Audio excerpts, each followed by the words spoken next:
Officials at the Better Business Bureau in Quincy say there have been reports about door-to-door scams. One resident who experienced this herself has a message for you. Marianne Elvin says on Sunday afternoon, a salesperson came to her mother's door representing a satellite company and even knew her name. He told her she could save a lot of money and then asked for her social identification information. He said he would have the satellite installed by today.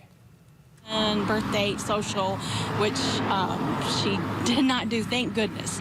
But he did try and get the social security number from her.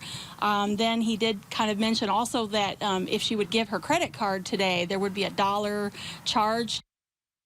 And Don O'Brien with the Better Business Bureau says this is a good reminder for senior citizens who are most often targeted that anyone soliciting in Quincy or Hannibal city limits requires a permit to do so.